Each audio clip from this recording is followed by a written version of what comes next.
Hey guys, before we start this week's episode, I wanted to mention a couple things really quickly. Firstly, happy holidays to everyone.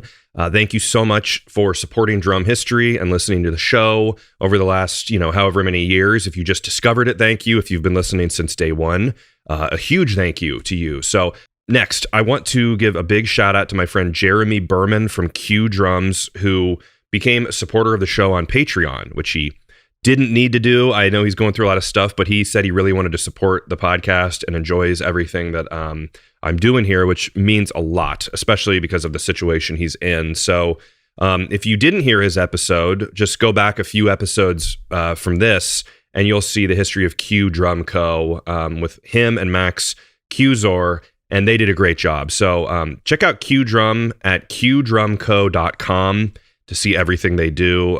Thanks to Jeremy for joining Patreon. If you want to join up and get a shout out, go to patreon.com/drumhistorypodcast and you can see all the tiers and stuff like that. So next, my buddy John DeChristopher. We've been talking about his awesome show, which is Live from My Drum Room, which is the Modern Drummer podcast now. He's linked up with Modern Drummer, which is awesome, and I'm really happy for him that it's going so well.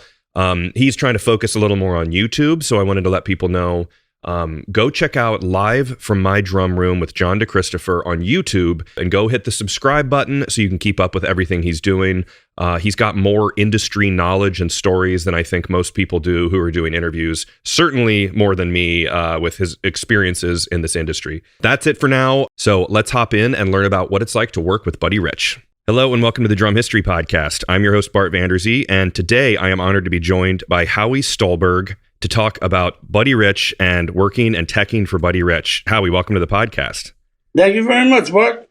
Yeah, this is really cool. I mean, we've talked a few times before this, and I got to say, every time I've talked to you, it has been some sort of incredible Buddy story, one after another. So I'm excited to have you on here. Thank you. So the information that I can throw out there at first is you worked with Buddy Rich from 1978-ish to 79, a little bit into 80. But right. How old were you then? I was 79. I was born in 58, so I was 21. Wow. Okay. But I was a young, green kid. I didn't know nothing. Yeah. Well, you're not a drummer. Let's say that up front, because I think that it really does affect it. Like that. He liked it because every guy that had the job before me said, teach me how to play drums, show me this, show me that. And I really did. I wasn't into it. I set up the drums. I could do that, no problem. But I wasn't into playing. Yeah. Well, I mean, there's something to that. That's, I think, I don't know. There's something huge to that where, yeah, Buddy just wants to do what he's doing. He doesn't want to be teaching everyone every single day. You want to be treated like a regular guy. Yeah.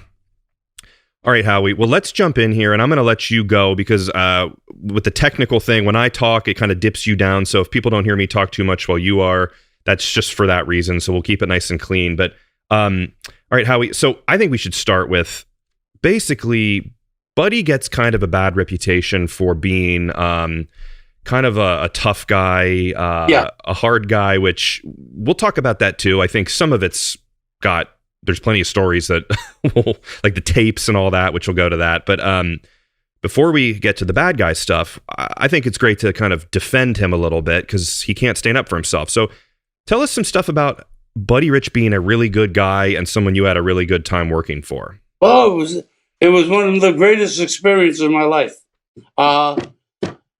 He treated me so well. We were the same height and weight, so he let me have all his old suits and clothes, and we went to movies together. We walked the streets. I was in Oklahoma, and I found a deli, and I got myself a chocolate malted, and I said, let me bring Buddy one. And I got a $50 a week raise for that. Just because he loved me. I loved him. He loved me. Yeah, that's awesome. I feel like he's just that kind of like, you got to show respect. And the fact that you were like, you mentioned to me on the phone that you were like almost more than just setting up the gear, which you would do. You were more of a valet kind of assistant to him, right? Exactly. I would take care of his food. his clothes, the backstage, whatever he wanted. Under the back drum, he wanted a bottle of Perrier.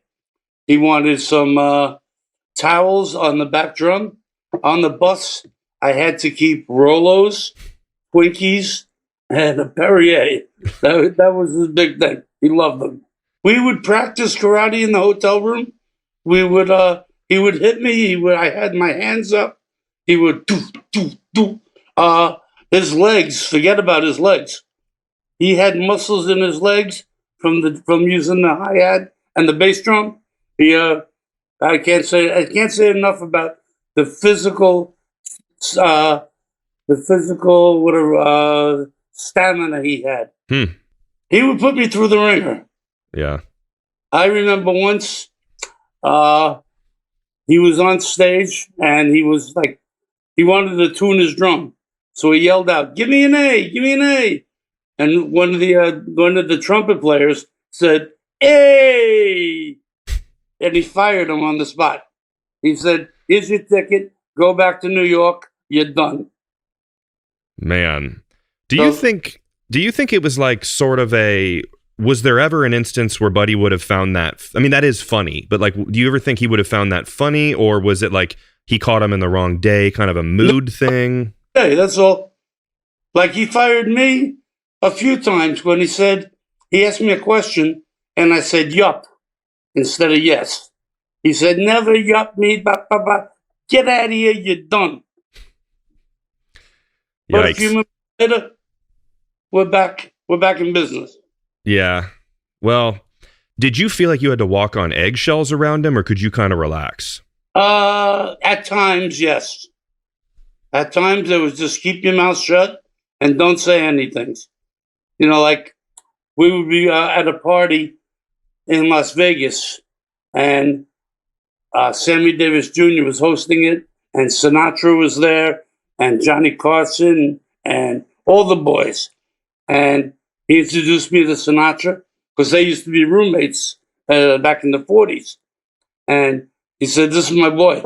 And Frank said, "Hey, how you doing, kid?" And that was it. I didn't say, I had too much respect for the guy. There was no conversation. So, you know, because if you say the wrong thing around Buddy, you're done. Yeah. Which, I mean, I think in the world of music and recording studios and everything, there's sometimes I've been around people where it's like, man, you should really stop talking. Like you're like, to certain people, it's like you're talking too much, and everyone's kind of thinking, man, this kid is talking too much. So you're smart to know when to close your mouth. Where I was too stoned and my mouth kept running, and I said the wrong things, and I got in trouble. So I had to learn how to just be calm down, and learn whatever you can. Sure. Well, all right. So wait, why don't we back up real quick? And I'd love to hear the story of how you got this job with Buddy Rich. How I got this job? My uncle was Sid Bernstein and Billy Fields, who were partners in promoting and producing concerts. They were friends with Stanley Kay, who was his manager, and I had dropped out of high school. I had nothing to do. The phone rings, and he says, "You want to go on the road?" I got nothing to do, you know. So he said, "Yeah." I said, "Yeah." He said, "Well, pack a bag and go to the Paramount Hotel on 46th Street and 8th Avenue on Wednesday." This is Monday, he's telling me. On Wednesday, and you're going on the road. And we went at the hotel, the band and everything. We loaded up, and we went to pick up Buddy at Lincoln Towers, I think it was. And I just introduced myself. I said, "Yeah, how you doing, Buddy?" And he nodded, and I handed him a joint, and he was very happy. Yeah. I mean, Buddy's, you know, I don't think it's a secret that, and a lot of famous actors and people at that time, I guess it was more controversial, but the fact that Buddy used, you know, marijuana and smoked weed and stuff. He didn't hide anything. Yeah. He told me to hold everything, so in case anything happened, I would take the hit. Well, he's smart like that. I mean, But you're young, and I say respectfully, probably at that point, kind of dumb enough to just do it because you're in the presence of greatness to be like. And they said they'd take care of me, but it's like Paul McCartney got busted in Japan with pot in his bag. Why didn't he give it to a roadie? Yeah, I don't get it. No, it's interesting. But I mean, Buddy doing that kind of stuff, which I think is fine, and I think most people nowadays have no problem with it. It never seemed to slow him down. I mean, speed wise or anything. Not at all. He concentrated on it. He smoked before we did 2 45-minute sets. Smoked before the first set, and in between, he'd go on the bus, tighten up again, yell at the band a little, this and that, tell them who screwed up, who did this, who did that, and we'd go back and do the second set. So, no, when he played, he enjoyed it. Yeah. Buddy gets such kind of a weird reputation, but I'm coming at this from the angle of like, I love Buddy Rich. He's like, yeah. And you clearly do, and we're big, huge fans of his, and this isn't a thing where, because I mean, I feel like people do kind of attack him sometimes and say like, he's a mean guy, he's terrible, oh, Buddy. Oh, yeah, he could be a hard ass, no, without a doubt. Yeah, but we both love him. But so before we get to switch gears to kind of the tapes and hearing some of the stories about that stuff, what I'd like to hear, Howie, is maybe like run us through like any given day. Like, what was it like, first thing in the morning to night? What would a day with Buddy Rich be like? If it was a day off, I remember in Chicago, he was at the Ritz-Carlton or whatever. The band was at some Fleabag hotel on Rush Street. Me and him would walk around Michigan Avenue and we'd go to the movies. We went to see High Anxiety by Mel Brooks. He loved to laugh.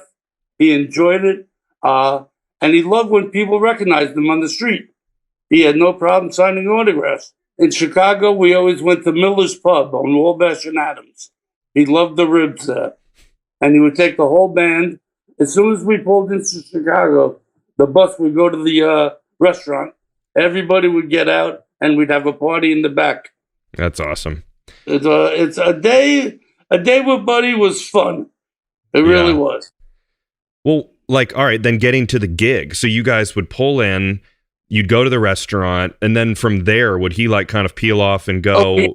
At a gig, we played a lot of colleges, which was great for me because as the bus pulled up, there was always 9 or 10 guys outside that want to help. They would help carry the stuff. The monitors, the speakers, the wires, the microphones. Nobody, I wouldn't let anybody touch the drums. That's for sure.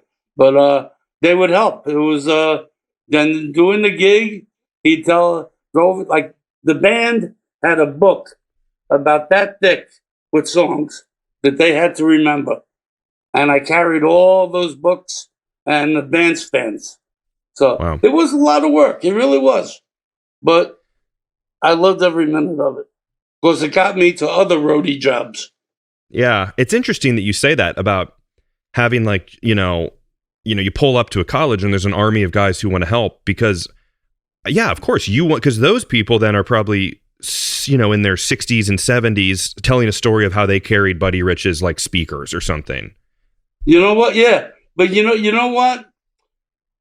I'm trying to figure out, there's probably maybe 40 guys in the world that had this job.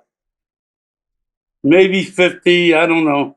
It was the highlight of my musical career because I would go to concerts when I was young. Sid Bernstein would get me tickets for every concert in Madison Square Garden. I've seen Zeppelin 3 times.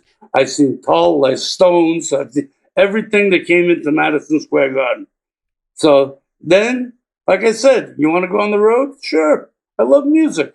And I wasn't into the big band jazz, but I got into it. And I still listen to, on YouTube, Buddy Rich at the Hague. And I still know every song, what's going to happen, how it's going to end, and all the guys in the bandstand. Did Buddy ever like bust your chops? Because he was usually very vocal about not liking rock and roll. Did you guys ever talk about that? No, you know what? He liked he liked music. Like, I remember Steve Marcus was on the bus and he had an acoustic guitar and he was playing mariachi, malagueña, or, you know. Mm-hmm. And Buddy said, I want to learn that before this tour is over. Okay, got to do it. Never did. Yeah. You know, at the moment, they wanted to do it. But no, he would bust my chops. He would hide things on me. I had to keep a carton of Kent cigarettes. That's funny. That's what he smoked. Wow. You were the carrier, you know? Yeah, I carried everything. I mean, under my seat on the bus, his seat was on the right and I was on the left. I had a big cooler with all his stuff in it. Up above, I had whatever he needed, I learned, and when he wanted it, you know. And on the side of the stage, when I'm standing there, I watched him do moves that I never saw before in my life. I mean, I've seen him on Johnny Carson, but I just seen him, he would smile at me, and that made him happy. That's awesome. So I think that it's come up on a few episodes about the stories of Buddy, like kind of, giving drum sets away to people and things like that, and just kind of would go through a lot of drum sets. He did a lot of clinics. I've never seen him give away drumsticks was my thing. I carried 40, 50 sets of drumsticks. He used number 5s. So I handed them out to fans. But he would run clinics for the kids. He would teach them how to do it. He had patience with the kids. That's without a doubt. But like I said, with adults, if he liked you, he liked you. If he didn't, you had a lot of trouble. Well, like they did a Seinfeld. Exactly. So let's get into that. And I mean, as we go, if more like good guy Buddy stuff pops into your head, because it obviously sounds like the guy was a tough boss, but you loved working for him. But as you just mentioned, he was a friend of mine. Yeah, that's nice. I mean, that's really cool, because you guys did have, I mean, if you were 21, Buddy was about 61 at this point. So, I mean, you guys had about a 40-year age difference, but I think your love of music probably... Well, we had a love of baseball, too. We both loved the Yankees, and we went to, like, Wrigley Field. We went to Anaheim Stadium. We saw Dodger Stadium. We would go to different stadiums around the country. And you said on the phone to me earlier, didn't you say you and Buddy went to a baseball game here in Cincinnati? Yeah, Cincinnati, definitely. Yeah, that's awesome. Yeah, we were playing a college, and I read in the paper there's a game today. We were off, and I said, you want to go? He said, yeah. And I called up the public relations office, and I got tickets. It's awesome knowing that. I mean, I would do that a lot. I would call, like one time, we were in Toronto, and the bus wouldn't start, so we had to stay for a couple of days. And that night, I read Emerson, Lake and Palmer were playing at the Maple Leaf Garden. So I asked Buddy if he wanted to go, and a couple of the guys, maybe 8 or 10 of us, and I called public relations, and I got seats, and then backstage, because Buddy was friends with Carl Palmer. So I got to meet Keith Emerson and Carl Palmer, Greg Lake. It's kind of that thing where, I don't know, hanging out with a celebrity like that, you got such a cool opportunity to see this stuff and how it works for someone at the top of their game, where you get in everywhere for free and other celebrities want to talk to you. It's unbelievable. Definitely. Like in New Orleans, we were there for 3 weeks and we only played 3 nights, I think. So the rest of the band, on days off, we would go down to French Quarter, Bourbon Street. Yep. And they sit in with the bands. So I got to hang out with everybody. And wow. What's his name? Bachman Turner Overdrive. He wanted to buy Buddy drinks, but he wasn't drinking at the time. He didn't really drink. On the bus, he would have a bottle of wine once in a while.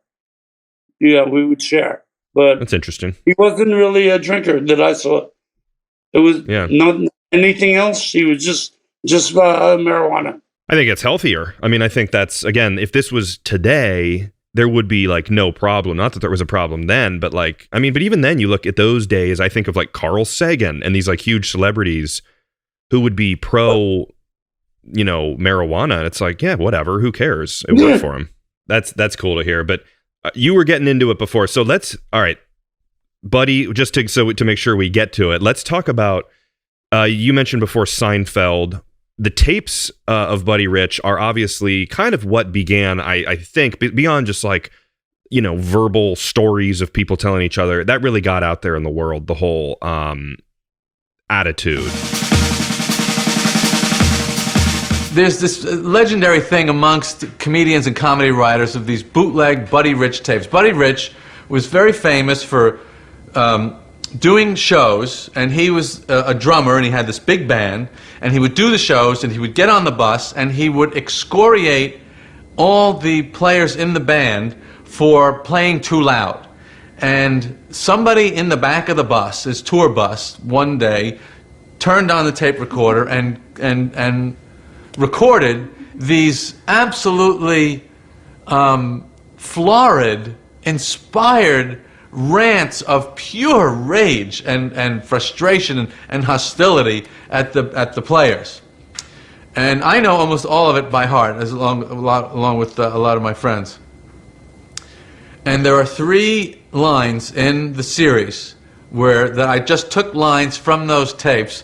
One of them is Kenny Bania is following me, and he's getting laughs off of me. I was going to throw the set. I was going to bomb, and the line was, and then we'll see how he does up there without all the assistants. And that was a Buddy Rich line. He was going to threaten to turn off the microphones off of all the saxophone players. And he said, then we'll see how you do up there without all the assistants.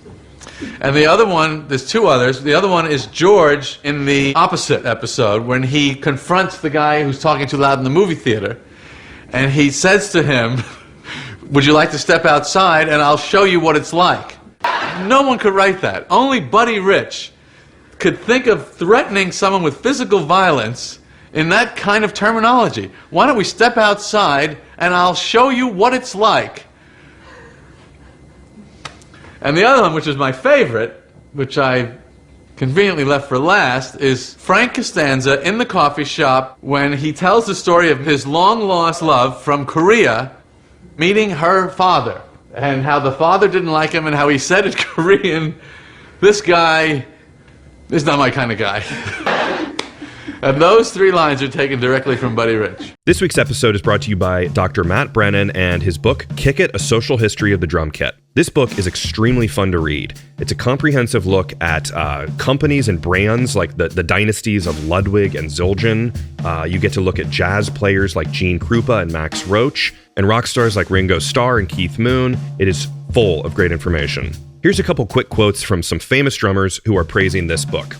Bill Bruford said it's the most comprehensive book on the topic. Compulsory reading for the inquisitive drummer. Nick Mason from Pink Floyd said, if you're really interested in drumming, this is the one book that you need.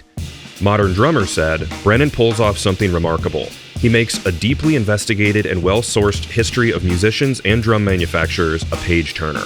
And I completely agree with that. It is super fun to read. If you want to get your hands on a copy of Kick It, A Social History of the Drum Kit, you can order it from your local independent bookstore, or you can order it from Rob Cook's Rebeats shop for $30. That's rebeats.com, rebeats.com/books, or get it off Amazon or any major online bookseller in paperback, ebook, and audiobook. So thank you to Dr. Matt Brennan for sponsoring this with his great book, Kick It, A Social History of the Drum Kit. Don't mess with Buddy.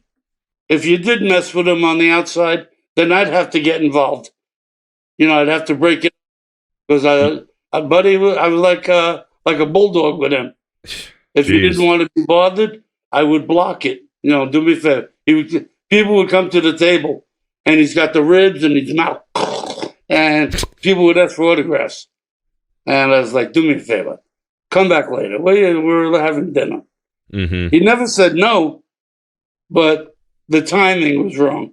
Yep, I can totally see that. That's you almost see that in movies where someone's eating dinner and they come up to him. It's just like, I feel like sometimes people get so excited or like, well, I'm leaving now. I want to get a picture or an autograph of Buddy Rich. I need to get it now. And it's like, no, just, yeah.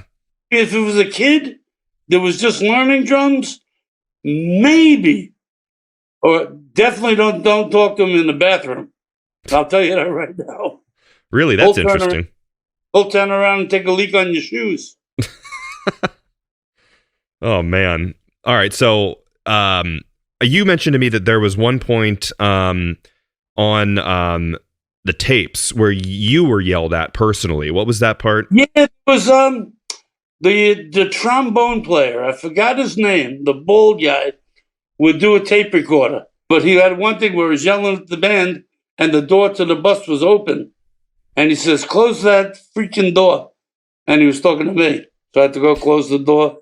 But he yelled at me because I was having a Heineken during a show. And shouldn't do that. You know, what if a drum head breaks in the middle of a show? What if this happens? What if a microphone falls down? What if a wire comes out? He says, you drink later? You want to smoke later? Not during the show.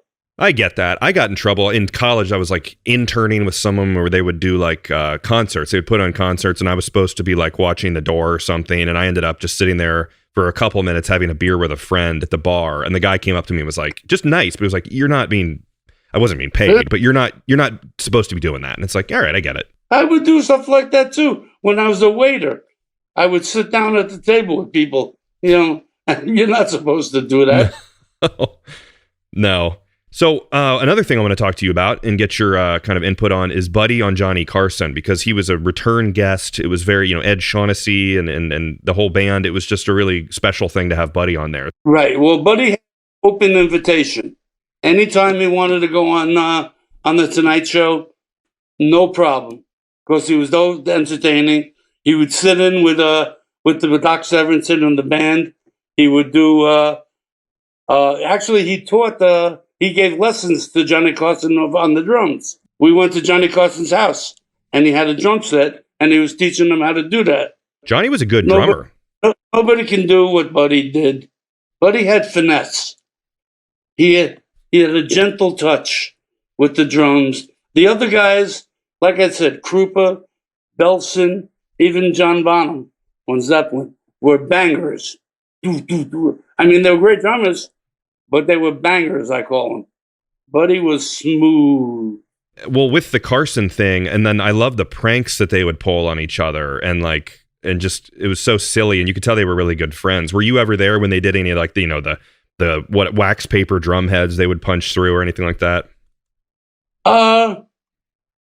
There was once at Carson's house. It wasn't on the show, but he had the snare drum, almost like a paper drum head. And one shot, Buddy went right through it.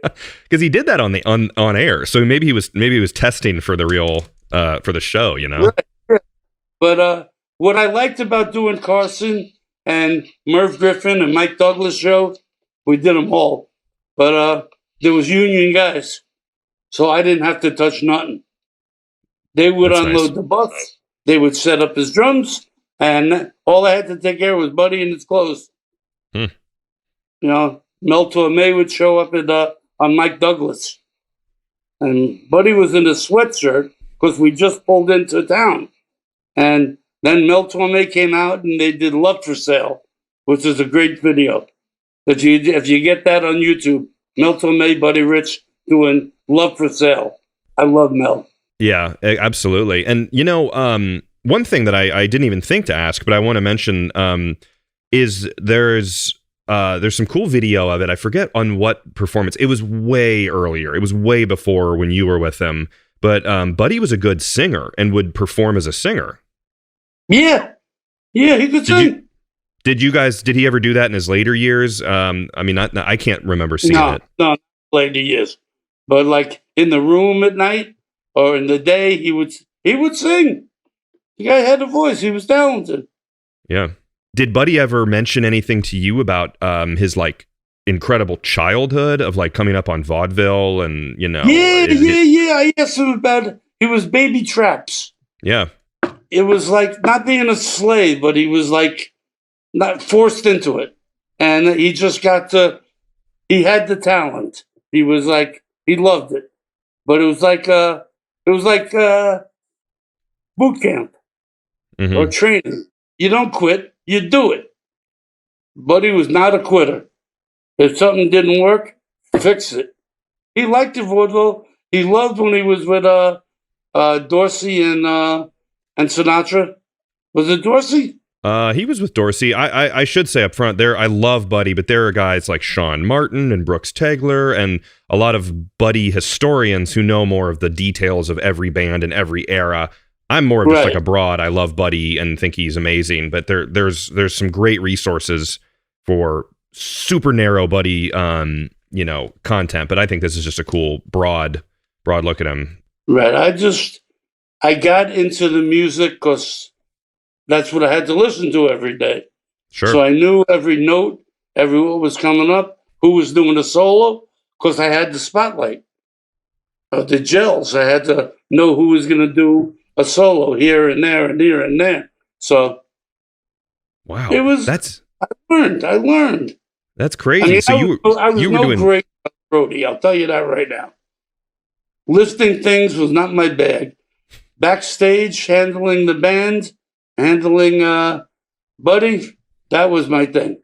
So Steve Peck, the manager, had to do a lot more work than he thought. Yeah. Well, I mean, you'd be now more like, I feel like now there's more like defined roles of like someone, what you're doing would be like, it would be more handler or whatever, as opposed to like one person who's supposed to do 20 roles and then it gets kind of blurred. Right. Yeah. I was the only roadie. Now, understand that. I was with Frankie Valli and the Four Seasons and Jay and the Americans. We did the tour, and we had 7 or 8 of us, or 9 of us. Everybody had a specific role. With the Average White Band was the same thing. I was with Sandy Toronto, was the guitar player, and we had a few gigs, but there was a bunch of roadies. The problem with that, I didn't want to go to sleep because I might miss something. Yeah. I was having a party on the road. Yeah. Yeah, I'm sure that was a fun time, and those are probably more your scene as opposed to Buddy's probably more of like, he's a legend, but those guys are probably more your like rock and roll young guy kind of like vibe. The average age of his band was like 25. Yeah. They were all young guys. So I would hang out with them. We would go shopping. We're in a different town. We'd do this, we'd do that.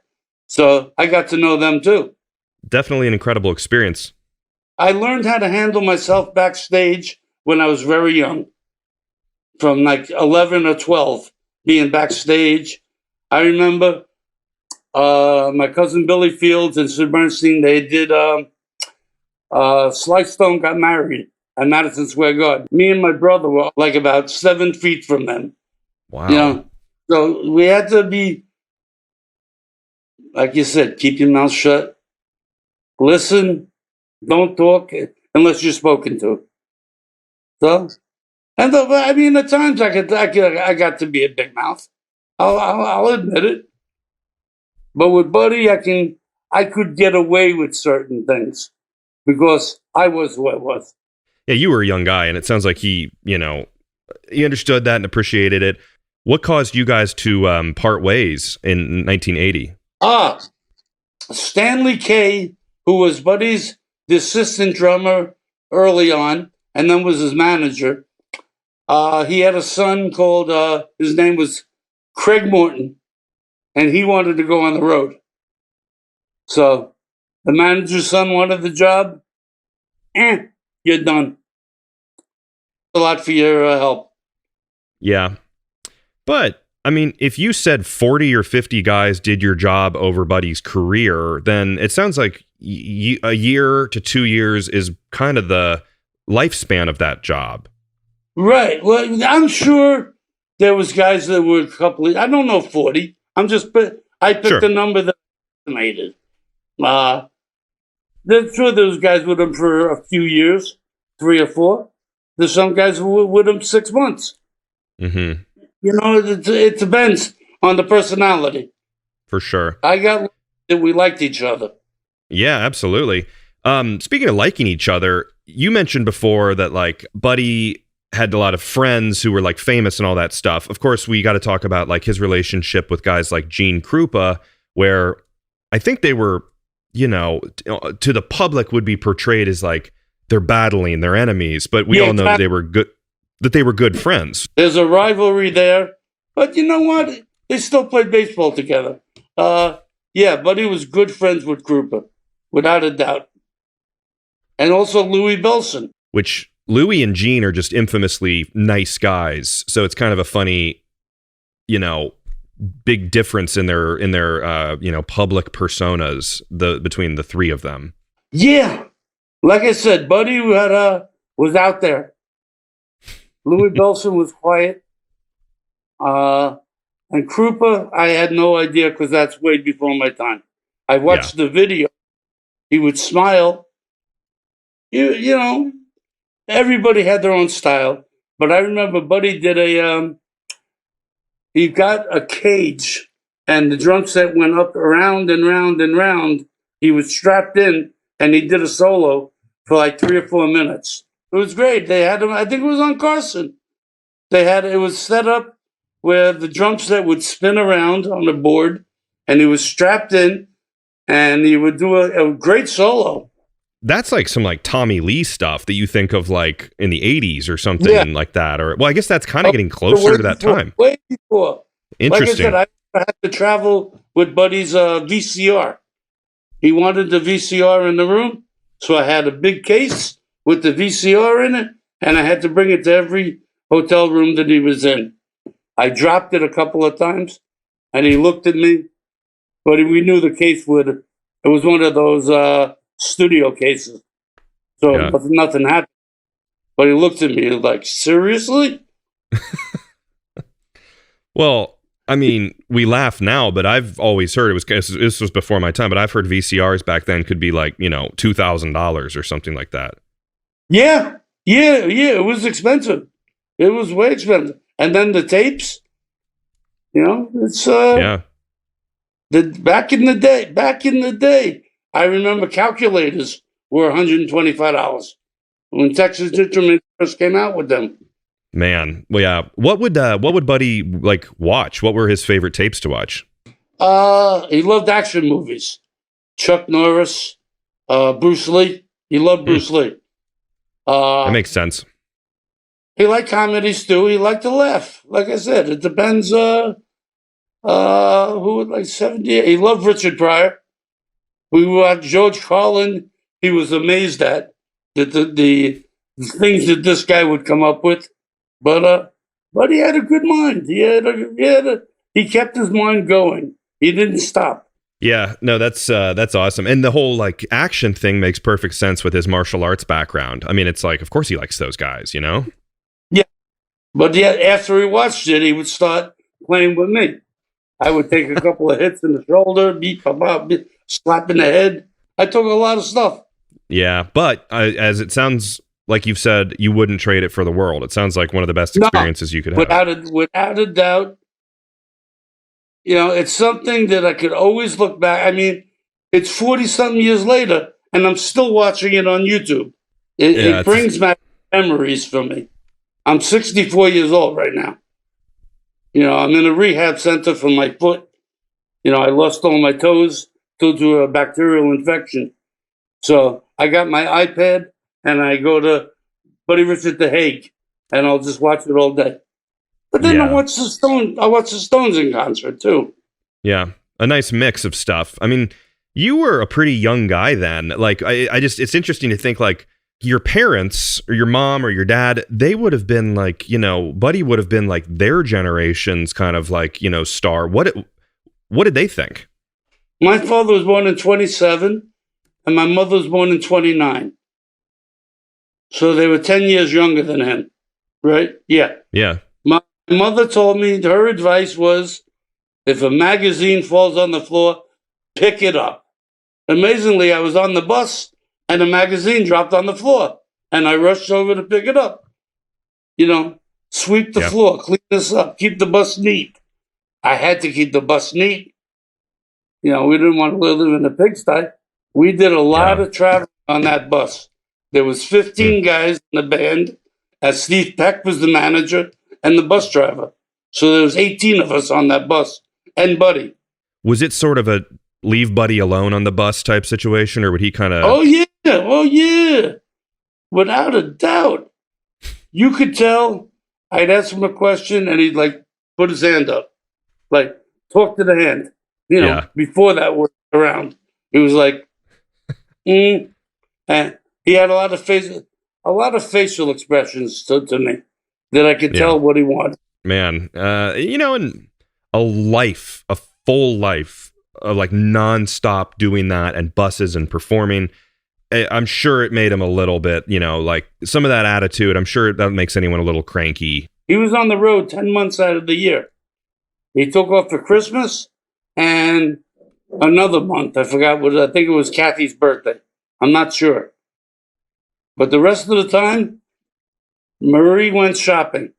He told me Bloomingdale's would call, see if she's sick when she didn't show up one day. Wow. That was Marie. Marie was a sweet. I love Marie. And Kathy was there. The whole family was a pleasure.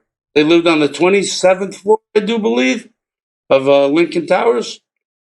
And I was up there many times, bringing him clothes from the cleaners.